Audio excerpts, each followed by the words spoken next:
Sila, tempat. Terima kasih Tan Sri Pengerusi kerana memberi peluang kepada kita untuk membahaskan berkenaan dengan Kementerian Luar Negeri. Saya ingin menyentuh dengan izin Tan Sri Pengerusi keseluruhan maksud pembangunan. Seperti biasa, 10 minit. Ya, terima kasih. 13 ini iaitu khusus merujuk kepada butiran 020000 hubungan dua hala dan 030000 hal ehwal pelbagai hala. Dalam masa yang terhad ini, Tan Sri dan Datuk Pengerusi, saya ingin menyentuh pertamanya berkaitan dengan apa yang telah pun dibangkitkan oleh Wakil Rakyat Ahli Parlimen yang berhormat daripada Kuala Krai 2-3 hari yang lalu, iaitu tentang peranan dan pendirian Malaysia berkaitan dengan isu di negara Syria di Timur Tengah.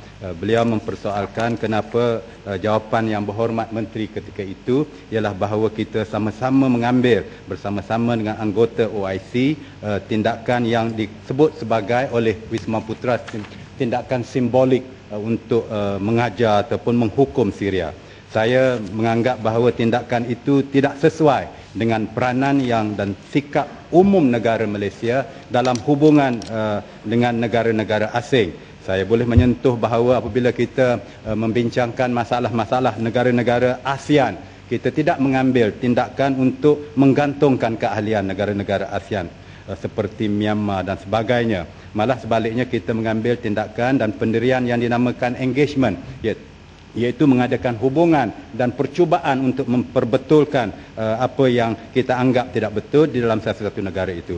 Jadi saya sekali lagi ingin menyeru kepada kerajaan Malaysia, khususnya Wisma Putra, untuk mengambil pendirian yang lebih bersikap untuk membetulkan suasana dalaman Syria itu tanpa mengikuti tindakan negara-negara Arab yang lain, yang mana mereka sudah mempunyai pertubuhan serantau mereka, Liga Arab. Liga Arab ada cara mereka, tetapi saya yakin OIC sepatut ada cara kita yang tersendiri, dan Malaysia saya menyeru untuk memainkan peranan yang aktif dalam kes seperti di Syria ini.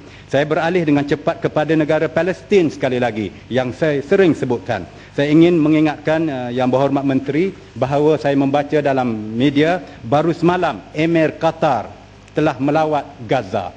Dengan beraninya beliau melawat Qatar, walau tidak digalakkan oleh negara-negara Arab yang lain, walaupun ditentang oleh Israel, tetapi beliau dengan beraninya telah menyeberang melalui Mesir ke negara Palestin, khususnya ke Gaza, dan telah mengumumkan sumbangan segera US dollar 400 juta dolar kepada Palestin dalam lawatan beliau itu. Jadi saya menyeru Malaysia sekali lagi mengambil peranan yang lebih aktif dalam kes Palestin, khususnya dalam kes Gaza ini, yang mana dalam perbahasan peringkat dasar saya telah menyentuh bagaimana laporan daripada bangsa-bangsa bersatu sendiri mengatakan bahawa rakyat Gaza akan mati kebuluran dalam tahun 2020 jika keadaan mereka yang ada sekarang ini yang dikepung oleh Israel tidak dibantu oleh negara-negara yang lain. Jadi saya ingin menyeru kerajaan Malaysia supaya mengambil tindakan yang berani seperti yang Emir Qatar telah lakukan, iaitu melawat negara Palestin, khususnya ke Gaza, dan membebaskan negara Palestin daripada cengkaman Israel ini. Tentang Timur Tengah juga, dan negara-negara di Timur Tengah itu, saya sekali lagi ingin menyeru Malaysia yang saya telah sebutkan dalam ucapan peringkat dasar dahulu, mengambil tindakan yang juga aktif dan peranan yang aktif dalam gerakan negara-negara berkecuali 6. Dan kita dalam persidangan kemuncak di Tehran beberapa bulan yang lalu, yang mana negara-negara lain khususnya Mesir mengantar Presiden Mursinya, kita mengantar Yang Berhormat Menteri luar sahaja. Yang sepatutnya saya ingin cadangkan bahawa dalam sidang-sidang kemuncak sama ada OIC ataupun NAM, sepatutnya Perdana Menteri ataupun sekurang-kurangnya timbalan Perdana Menteri menghadiri sidang-sidang kemuncak seperti itu. Saya juga ingin menyentuh tentang perkembangan di Filipina. yang mana kita menyambut baik apa yang berlaku di Mindanao beberapa hari, dan kita menyambut baik bahawa beberapa ahli-ahli yang berhormat kita khususnya daripada Sabah telah dijemput untuk hadir bersama dalam sesi menandatangani perjanjian damai tersebut. Tetapi Mindanao bukan sekadar untuk ahli parlimen Sabah saja mengambil minat dan tumpuan dan minat dan perhatian dan sokongan. Kita seluruh ahli parlimen berminat tentang apa yang telah berlaku di Mindanao dan ingin menyokong sebarang kejayaan yang dicapai oleh negara kita, memainkan peranan untuk mewujudkan kedamaian di Mindanao itu. Tetapi dari apa yang kita baca dan dari apa yang saya dengar daripada yang berhormat yang ke sana, ini sekadar suatu framework agreement dengan izin Datuk Pengerusi. Ianya bukan perjanjian yang kukuh dan ianya suatu framework agreement yang sama seperti roadmap untuk Palestin yang kononnya akan membawa kepada pengwujudan negara Palestin dan perdamaian di Timur Tengah. Jadi roadmap atau framework ini ada kemungkinan disabotaj oleh berbagai pihak, termasuk daripada pihak negara Filipina itu sendiri. Jadi kita menyeru supaya boleh sikit. Datuk Speaker, yang sebenarnya saya satu daripada rombongan tak pergi ke Filipina. Seorang daripada rombongan, 5 daripada Sabah. Jadi mungkin kalau kita mau bawa banyak ahli-ahli parlimen, Kementerian Luar bukan saja di Filipina, bahkan di lain-lain tempat kalau mau bawa ahli parlimen, Kementerian Luar tidak cukup peruntukan. Itulah kita peruntukan. Jadi masalah bukan, jadi kita 5 orang saja yang dibawa, jadi mungkin itu 4. Jangan kecil hatilah, pertama. Kedua, memang ini perjanjian ini sudah kita katakan ada masa-masa tertentu sampai bila. Kerana kerajaan Filipina cukup ikhlas untuk menandatangani perjanjian di antara bangsa Moro dan juga kerajaan Filipina.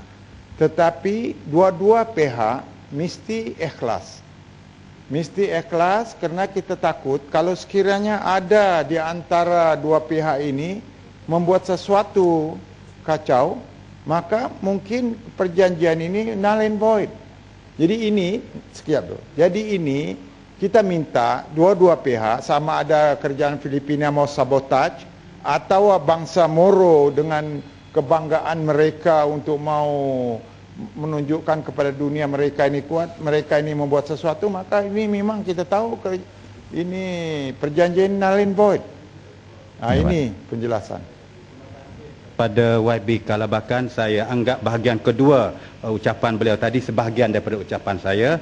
Bahagian pertama mengenai jumlah peruntukan itu pun saya ingin menyeru sekali lagi kepada kerajaan supaya kita lihat bahawa untuk Indonesia kita telah mewujudkan suatu IPU yang istimewa untuk mengeratkan hubungan dengan Indonesia. Apa tidaknya kalau untuk Filipina, untuk Thailand, untuk Singapura, Brunei, Myanmar, kita wujudkan caucus yang istimewa ini dengan khusus ini yang dibiayai oleh kerajaan untuk menunjukkan minat kita untuk mengukuhkan persepakatan dalam ASEAN ini.